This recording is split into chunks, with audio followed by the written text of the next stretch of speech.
कस्बों से लेकर छोटे छोटे गांवों तक इस टाइम केवल एक ही इंसान चारों तरफ दिखाई दे रहा है, और वो है बागेश्वर धाम के धीरेन्द्र कृष्ण शास्त्री, जिन्हें लोग बागेश्वर धाम सरकार के नाम से भी जानते हैं। वैसे तो आपने इनके बारे में कई सारी बातें सुनी होंगी, इनसे जुड़ी बहुत सी चीजें देखी होंगी, लेकिन क्या आपको मालूम है कि हमारे बागेश्वर बाबा कितने अमीर हैं, इनके पास कितनी संपत्ति है और ये क्या क्या करते हैं? प्रवचन देने के अलावा भी इनके पास कोई काम है या फिर इनका जीवन केवल भक्ति को ही समर्पित है? तो आइए जानते हैं कि हमारे बागेश्वर बाबा की पर्सनल लाइफ कैसी है। दोस्तों, मध्य प्रदेश के छतरपुर जिले में एक बहुत ही नामचीन धाम है जिसका नाम है बागेश्वर धाम, जिसके बारे में आप सब भली भांति जानते होंगे। और इस धाम के प्रमुख कथावाचक हैं धीरेन्द्र शास्त्री। इन्हें मानने वाले लोग पूरे देश से बागेश्वर धाम आते हैं और इनकी कथाओं को सुनने के साथ साथ इनके चमत्कार भी देखते हैं। वैसे देखा जाए तो अभी धीरेन्द्र शास्त्री की उम्र मात्र 26 साल ही है। इनका जन्म 4 जुलाई 1996 को मध्य प्रदेश के छतरपुर में हुआ था। इनके दादा भी एक धार्मिक गुरु थे और धीरेन्द्र शास्त्री अपने दादा को अपना गुरु मानते हैं। लेकिन आज धीरेन्द्र शास्त्री जिस तरह दिखते हैं, पहले ये वैसे बिल्कुल भी नहीं थे, क्योंकि अगर हम इनके बचपन पे नजर डालें तो बहुत ही गरीबी में गुजरा है। दादाजी भले ही धार्मिक गुरु थे और गांव में दरबार लगाते थे, लेकिन इनका परिवार आर्थिक रूप से मजबूत नहीं था, जिसकी वजह से अपने बचपन में धीरेन्द्र शास्त्री को कई सारी मुश्किलों का सामना करना पड़ा। लेकिन अपने दादा की संगति में धीरेन्द्र शास्त्री ने कभी भी उन मुश्किलों की तरफ ध्यान नहीं दिया और बचपन से ही भक्ति और धार्मिक कार्यों में लगे रहे। जहाँ मात्र 12 साल की उम्र में धीरेन्द्र शास्त्री ने बालाजी भगवान यानी कि हनुमान जी की साधना करनी शुरू कर दी। और आज ये हाल है कि धीरेन्द्र शास्त्री खुद को हनुमान जी को सबसे बड़ा भक्त कहते हैं और उन्हीं की कृपा से उनके पास ऐसी शक्तियां हैं जिनकी बदौलत ये लोगों के मन की बात को समझ जाते हैं और उनकी परेशानियों का हल भी बताते हैं। यही वजह है कि धीरेन्द्र शास्त्री आज पूरे भारत में बहुत ही जाने माने कथावाचक हैं और बाबा के तौर पे जाने जाते हैं। भारत के कोने कोने से लोग सिर्फ इनके दर्शन के लिए आते हैं और जो इनके दरबार तक नहीं पहुंच पाते वो दिन रात इनके प्रवचन सुनते हैं और इनके सुर में सुर मिलाते हैं। आज के समय में लोग बागेश्वर धाम सरकार की भक्ति में इतना डूब गए हैं कि इनकी एक झलक मात्र देखने के लिए लोग बेताब रहते हैं। इनके धाम पर हर दिन हजारों लोग आते हैं और हफ्ते में 2 दिन मंगलवार और शनिवार को भीड़ और भी ज्यादा बढ़ जाती है।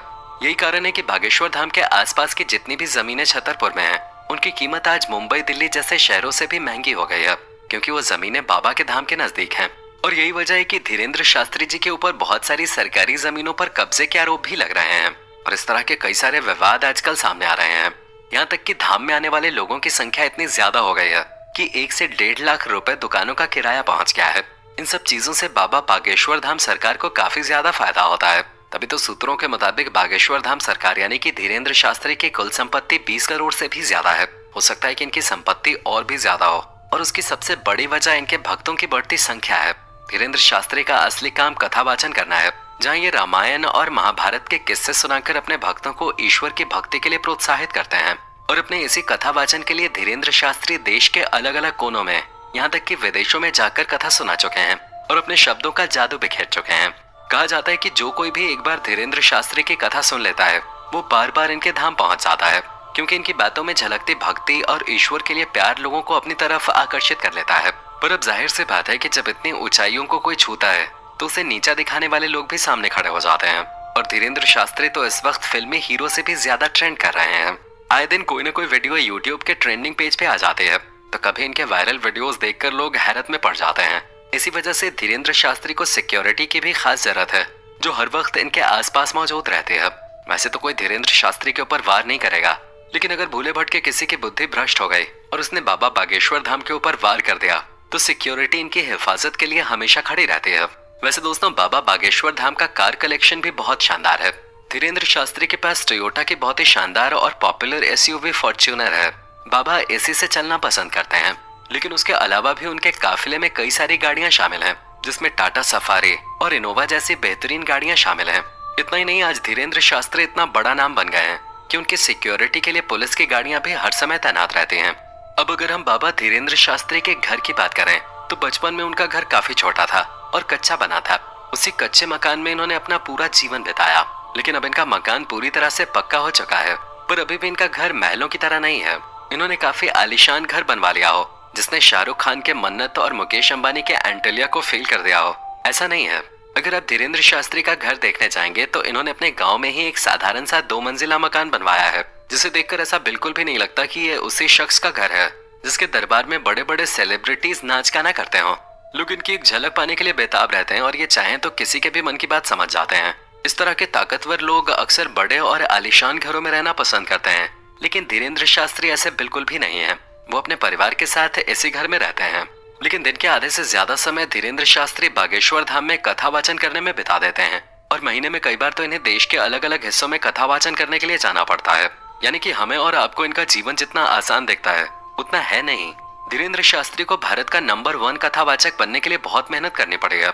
लेकिन हाँ, ये बात भी सच है कि बाबा धीरेन्द्र शास्त्री जितने ही ज्यादा फेमस हैं, ये उतने ज्यादा विवादों से भी घिरे रहते हैं।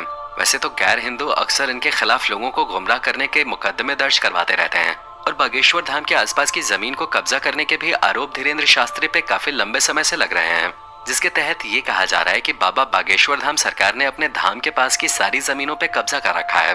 कई सारी दुकानें किराए पे उठाई हैं, जिनका ये लाखों में किराया लेते हैं। और हद तो तब हो जाती है जब दूसरे धर्मगुरु धीरेन्द्र शास्त्री के ऊपर पाखंड फैलाने का आरोप लगाते हैं। लोगों का कहना है कि धीरेन्द्र शास्त्री को किसी का भी मन पढ़ना नहीं आता है।